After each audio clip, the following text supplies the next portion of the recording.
Wabarakatuh.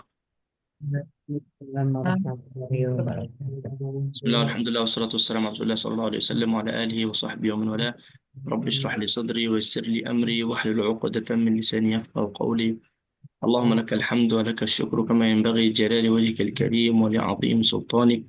Lakal hamdu wa lakal syukru daiman daiman daiman abada. الحمد لله الذي أنزل على عبده الكتاب ولم يجعل له عوجا. الحمد لله الذي أرسل إلينا رسول الله صلى الله عليه وسلم.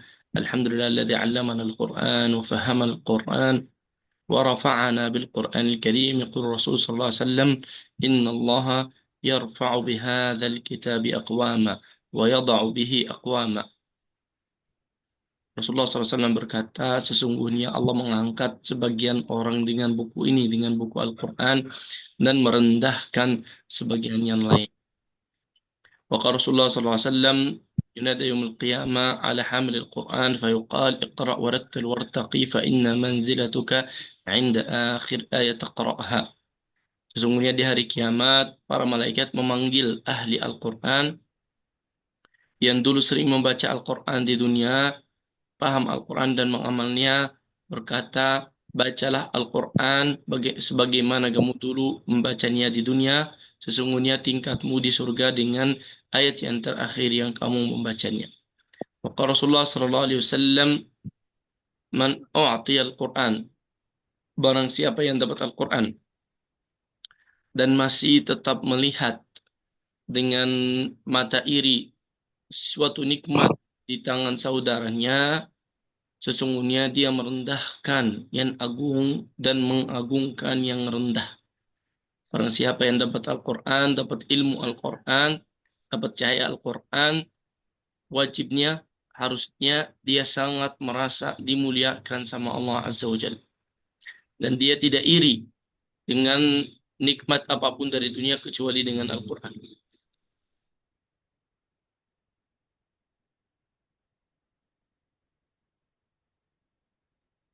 Alhamdulillah, fadillah Azza wa Jalla, hari ini kita surat terakhir, surat Al-Mursalat, dalam juz 29.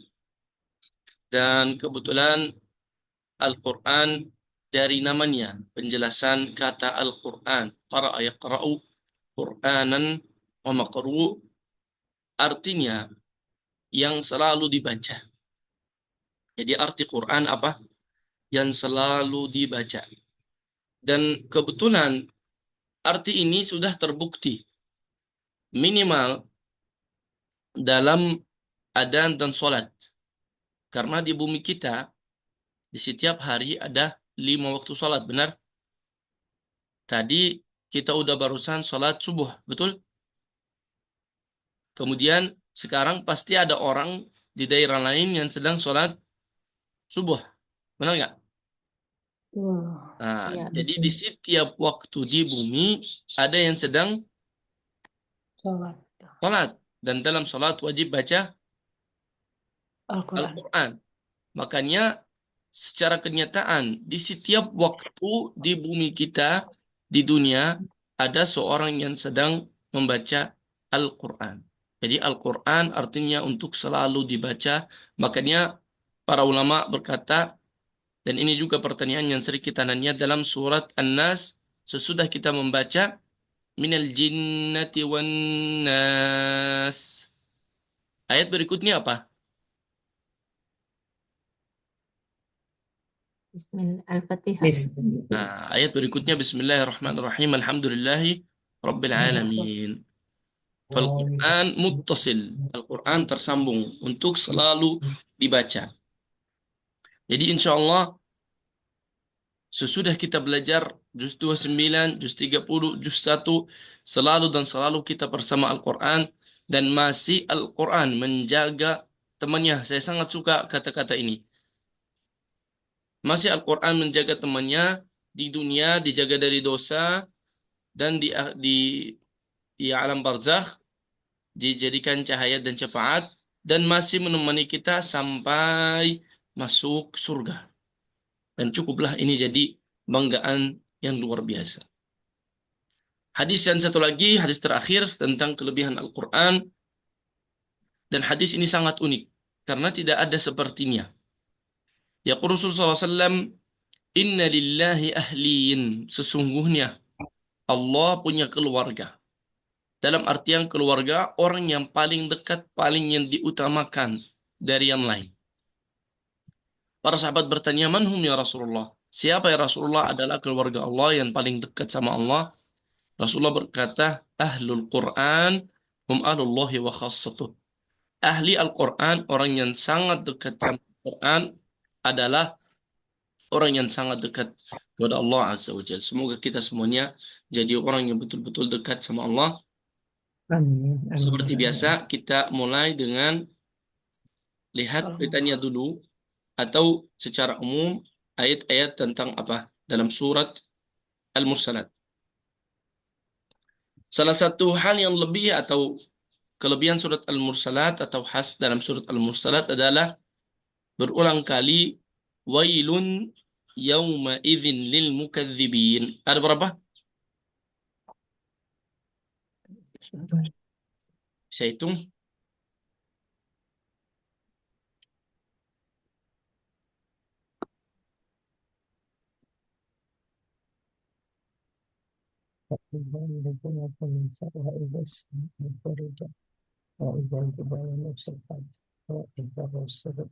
Ada 10, betul?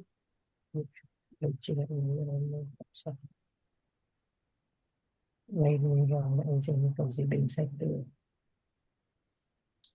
dua, Ada sekitar 10 kali Allah mengulang wailun yauma idzin lil mukadzibin. Celakalah di hari itu orang yang mendustakannya. Dan kembali lagi sebelum kita masuk dalam surat Al-Mursalat, mungkin ada yang mau bertanya, kenapa di sini berulang kali 10 kali.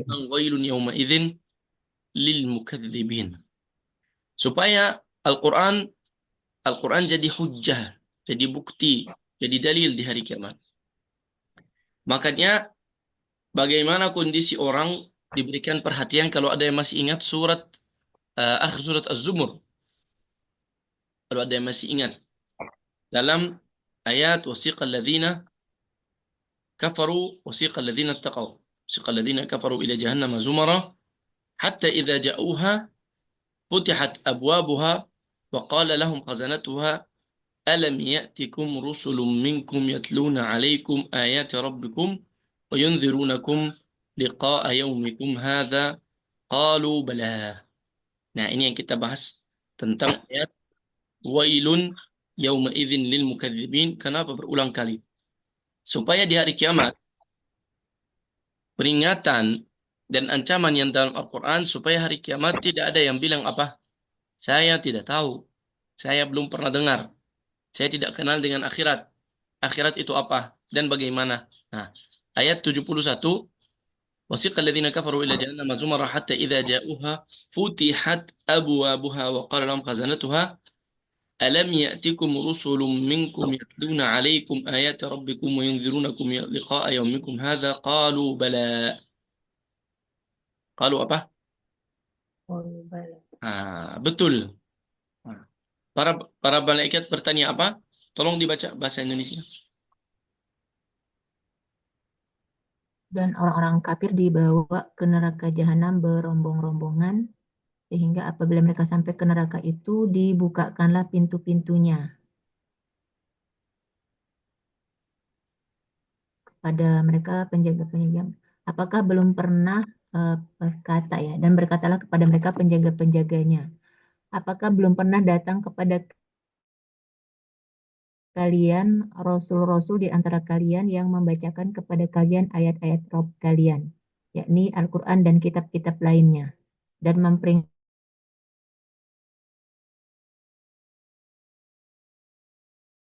jawab benar terdatang, tapi telah ya, tetapi telah pasti berlaku ketetapan azabnya, ini sebagaimana yang diungkapkan oleh firman yang lain itu, sesungguhnya aku penuhi neraka jahanam terhadap orang-orang kafir.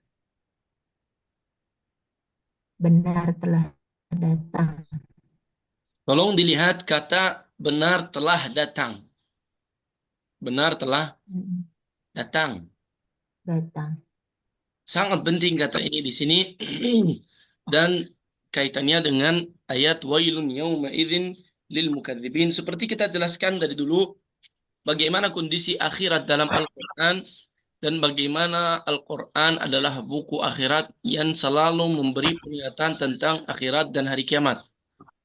Maka lupakan bahwa ada orang yang akan datang kemudian Allah masukin dalam neraka tanpa pengetahuan. Tanpa apa? Pengetahuan. Allah Azza wa Jalla dalam Al-Quran ayat satu lagi berkata, "Wa ma kunna mu'adzibina hatta naba'atha rasula." Karena banyak orang bertanya selalu ya. Pertanyaan ini salah, pertanyaan yang kekal tidak akan habis. Masa orang tidak tahu, ada orang di pelosok dan seterusnya, bagaimana mereka dimasukin ke neraka, kasihan dan seterusnya ya. Ini jawabannya. Qalu bala. ولكن حقت كلمة العذاب على الكافرين dalam ayat satu lagi وما كنا معذبين حتى نبعث supaya tidak ada orang dalam hari kiamat yang berkata saya tidak tahu datanglah peringatan datanglah ancaman dalam Al-Quran yang cukup apa cukup banyak nggak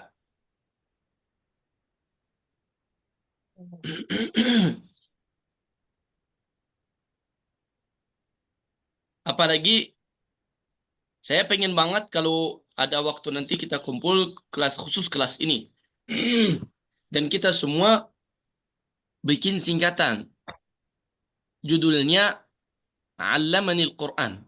Al-Quran mengajarkanku. Ya. Judul-judul utama yang berulang kali dalam Al-Quran. Contoh misalnya. Yang pertama, sebesar apa kecelakaannya kufur dan orang kafir. Benar nggak? Satu ilmu yang sangat tinggi dalam Al-Quran dan selalu berulang kali seperti ini. Dalam surat kita hari ini, celakalah orang yang mendustakan. Celakalah orang kafir. Ini sebabnya berulang kali datang sebagai peringatan dan ancaman. Supaya di hari kiamat tidak ada yang bilang, saya tidak tahu. Kemudian, beda suratnya, wal mursalati urfa, fal asifati asfa. Di sini pisahkan antara dua. Apa artinya wal mursalati urfa, fal asifati asfa. Jadi ada dua yang dibahas di ayat, dalam ayat yang pertama. Ayat dua yang pertama bahas tentang apa? Malaikat. Malaikat. Yakin. Coba lihat. والمرسلات عرفا فالعاصفات عصفا bahas apa? Putusan yang bawa kebaikan. والمرسلات عرفا demi angin yang bertiup sepoi-sepoi. Apa sepoi-sepoi? Itu nggak ngerti artinya. Yang bertiup secara Perlahan-lahan perlahan. sepoi-sepoi. Nah, Perlahan. ini yang pertama. Kemudian ada jenis satu lagi. Ini sumpah kan? Masih ingat? Iya. Ini adalah apa? Sumpah. Kemudian, makanya hati-hati dalam istilah Al-Quran. Yang pertama, wa.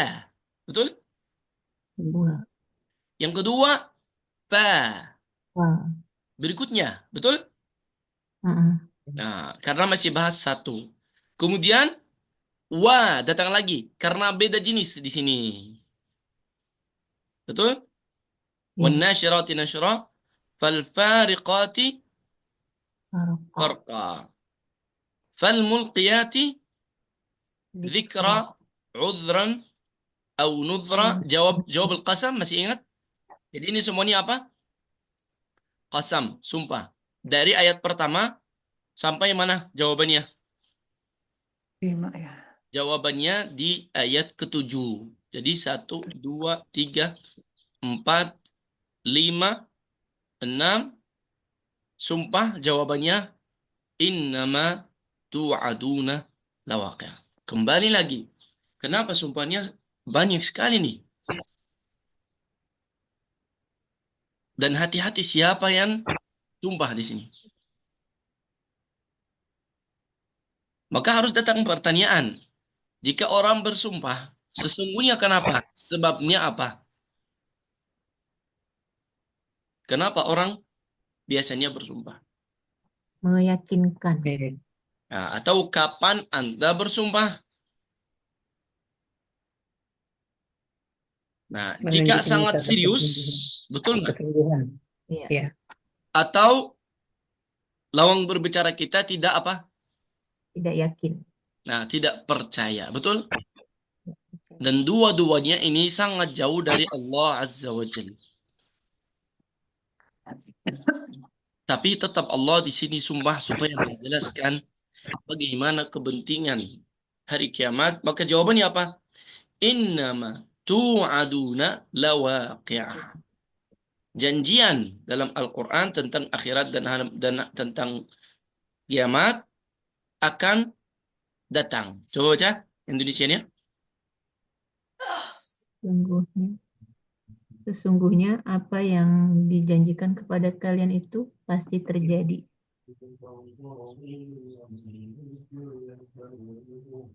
Ada ayat yang sangat indah dalam surat Al-A'raf. Menjelaskan ayat ini,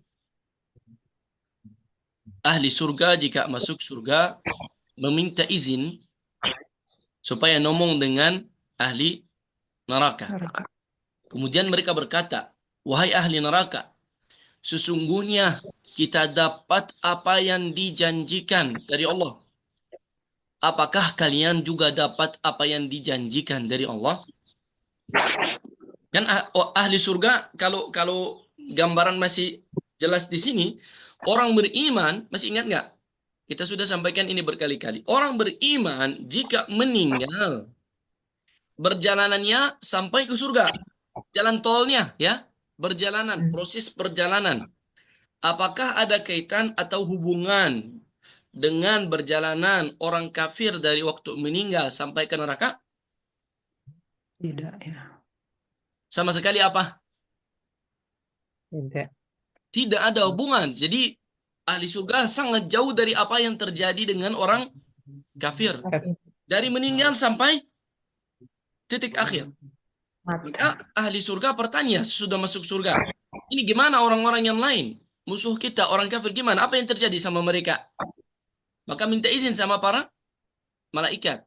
Kemudian mereka ngomong sama ahli neraka, kita sudah dapat janjian yang dari Allah. Betul, sesuai apa yang dijanjikan sama Allah. Yang dulu kita percaya dalam Al-Quran, semuanya sesuai. Gimana sama kalian? Dapat janjian yang sama nggak? Sesuai nggak? Mereka bilang apa? Mereka bilang iya, sesuai. Apa yang dijanjikan, ancaman dalam Al-Quran semuanya sudah terjadi. Innama tu'aduna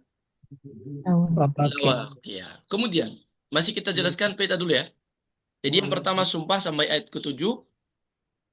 Kemudian, karena bahas tentang hari kiamat, otomatis apa?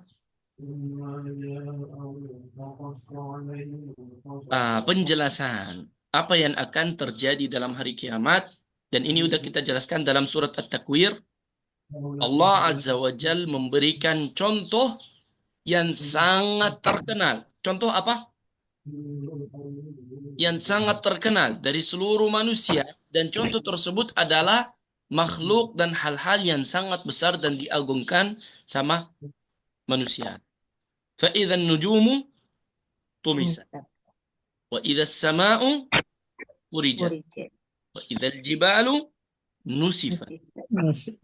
Apalagi ayat ke-11 ini, وَإِذَا الرُّسُلُ أُقِّتَتْ لِأَيِّ يَوْمٍ أُجِّلَتْ.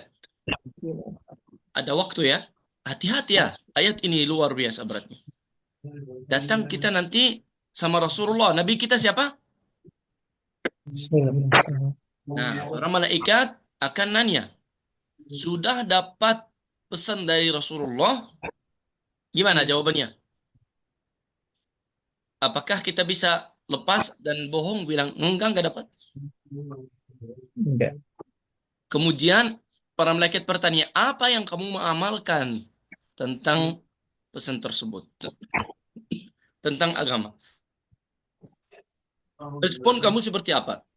Wa idza rusulu uqitat li ayyi yaumin ujjilat li yaumil fasl. Untuk hari apa? Maka namanya juga fasli itu memisahkan. Perpisahan yang sangat besar. Semua dipisahkan. Nggak ada campur di sana. Nggak ada yang dizalimi di sana. Wa ma adraka ma yaumul fasl. Nah, tahu dari mana apa itu yaumul fasl dalam bahasa Arab untuk apa? Mengagungkan hari kiamat. Coba lihat nggak? Kalau kita hitung dalam juz 29 dan 30 berapa kali sampai ada surat, satu surat lengkap namanya apa? Al-Qiyamah, namanya apa? Banyak surat yang namanya pun tentang hari kiamat. Ya. Wa ma adraka ma yaumul fasl. Wailun yawma idzin lil mukadzibin. Celakalah di hari itu orang yang mendustakan. Kemudian Allah Azza wa Jal sama dengan cara dalam surat An-Naba, Allah bertanya, "Alam nuhlikil awwalin?" Gimana jawabannya? Allah yas'al, Allah bertanya, "Alam nuhlikil awwalin?" Mana orang yang dulu? Mana Raja Namrud? Mana Fir'aun? Di mana? Berapa? Umurnya di mana sekarang? Siapa yang menghancurkan mereka? Allah. Nah, alam nuhlikil awwalin. Orang yang dahulu, yang pertama. Kemudian, thumma nutbi'uhumul akhirin. Dan orang yang terakhir juga menyusul abadian sebelum kita dan abad kita juga besok. Kemudian Allah menjawab, kadzalika naf'alu bil mujrimin. Begitulah. Begitulah balasan Allah tentang orang apa? Nah, hati-hati dengan istilah di sini ya. Apa artinya mujrimin? Dan apa artinya ijram, mujrim? Kata ini agak besar kalau dalam arti bahasa Arab. Karena mujrim itu bahas dua hal. Dosa besar, kuantiti besar. Bahas apa? Arti mujrim ajrama. Hah? Fi'il madhi ya. Kalau kita bilang hadza jurm. Masdar ya. Kata sumber. Jurm. Ma makna jurm? Wah, ini pelakuan yang besar sekali. Ya. Besar secara quality atau quantity atau dua-duanya. Seperti apa? Misalnya bunuh. Nah, bunuh jurm. Ajram mujrim. Ya. Maka hati-hati dengan istilah. Kadzalika naf'alu bil mujrimin. Kemudian datang lagi wailun yauma idzin hati. Subhanallah, surat Al-Mursalat dahsyat sekali ya. Indah sekali. Setiap jadi perpisahan wailun yauma idzil mukadzibin itu satu paket ya. Kalau dengan tafsir saya, maksud istilah dari saya, setiap bagian bahas hal yang tertentu. Bagian yang pertama tadi, coba lihat bagaimana memahami Al-Quran sangat memudahkan hafalannya. Bahas dengan apa? Siapa yang menghancurkan orang yang jahat. Ini bagian yang kedua, tahapan kedua, stage kedua. Allah bertanya lagi. Alam nakhluqkum mimma immahin. Nah, cara kalau bahasa Arab takatsur. Tahu takatsur ya? Apalagi takatsur bahasa Indonesia. Cara apa namanya? Berkembangan. Ya. Bahasa Arabnya takatsur. Jadi bagaimana manusia bisa dapat generasi baru lagi dan lagi dan lagi. Betul? Bukan nanya siapa yang cipta, tapi cara cipta. Laki-laki, perempuan, suami, istri. Kita datang dari apa? Min ma'in mahin. Nah, cara ini siapa yang cipta? Alam nakhluqkum dari apa? Min ma'in mahin. Mungkin ada orang kadang bingung dalam Al-Quran. Bukannya kita dicipta dari tanah? Betul nggak? Iya. Iya. Bingung nih. Dicipta dari tanah, dicipta dari air. Gimana nih? Iya. Ada yang bisa jawab? Dari air mani. Nah, yang jawabannya bahas tentang siapa dulu. Kalau bahas tentang ayah kita, Nabi Adam, manusia yang pertama, betul. Dicipta dari Tanah. Nah, dengan proses yang terkenal dalam Al-Quran. Makanya Nabi Adam punya ayah? Tidak. Enggak. Punya ibu? Tidak. Enggak. Tapi umum manusia, seluruh manusia yang lain, gimana? Nah, itu yang dibahas sekarang. Jadi ada berapa syarat untuk ciptaan? Sama dengan ada syarat yang berbeda juga. Nabi Isa gimana? Tidak punya ayah. Dari ibu saja. Ummina Hawa, Tidak punya ibu ayah. yakhluqu ma yasha. Dan kadang ada suami istri, kata para dokter, tidak ada yang salah, tidak ada yang kurang, tapi mereka tetap tidak dapat anak. Anak. Kenapa? Belum di-ACC dari atas, belum diizinkan. Terserah Allah. Alam nakhluqkum min ma'in mahin. Faja'alnahu fi qararin makin. Ila qadarin ma'lum. Faqadarna fani'mal qadirun. Allah di dalam ayat-ayat ini memberikan apa? Contoh dengan ciptaan kita secara umum manusia semuanya. Ada ayat juga dalam surat eh, Al-Waqi'ah kalau nggak salah atau Al-Qamar, lupa lagi. Allah Azza wa Jalla bertanya, ini Al-Qamar. Ara'aytum ma tumnun a antum takhluqunahu am nahnul khaliqun. Karena apa yang terjadi jika pertemuan suami istri hanya air itu, air dari laki, air dari perempuan hanya tercampur saja. Apa yang manusia melakukan? Apakah manusia yang cipta? Sekali bahkan tidak tahu apa yang terjadi. Benar nggak? Iya. Hah? Dan seorang perempuan kebetulan sudah hamil, tapi dia masih butuh apa? Tes ya. Lihat dulu gimana, udah jadi belum. Padahal sudah jadi, betul nggak? Benar nggak? Sudah jadi, tapi dia tidak tahu. Maka Allah Azza wa Jalla bertanya dalam surat Al-Qamar kalau nggak salah, afara'aitum ma tumnun a antum takhluqunahu am nahnul khaliqun. Kalian yang cipta atau kita yang cipta? Allah Azza wa Jalla yang cipta. Alam nakhluqkum min ma'in mahin. Faja'alnahu fi qararin makin. Ila qadarin ma'lum. Faqadarna fani'mal qadirun. Kemudian datang lagi. Makanya kalau untuk hafal ya, dipisah-pisah. Wailun yawma idzin lil mukadzibin. Dulu saya berhenti lama dengan ayat ini. Alam naj'alil arda. Alam naj'alil arda apa? Kifada. Kifata. Coba lihat arti bahasa Indonesia dulu. Tolong dibaca. Bukankah kami bumi untuk tempat berkumpul? Penjelasannya? Bagi orang-orang hidup dan mati. Agak kurang kalau tafsir di sini ya. Kalau tafsir Ibnu Katsir, Allah, dahsyat ya. Ayat kecil nih tapi dahsyat artinya dan hikmahnya. Artinya bahwa bumi jadi tempat tinggal dan perkumpulan manusia yang hidup sama yang Mati. mati. Dua-duanya dalam satu bumi. Kifata. Nah, maka para ulama menjelaskan hati-hati jangan terlalu sombong di atasnya karena besok akan jadi Di bawahnya. di dalamnya. Lalu semoga kita tidak terlalu sombong di atasnya, semoga nanti kalau di bawahnya diampuni. Nah, itu maksudnya. Karena semua yang sedang jalan di atas besok akan dalam bumi. Kifata.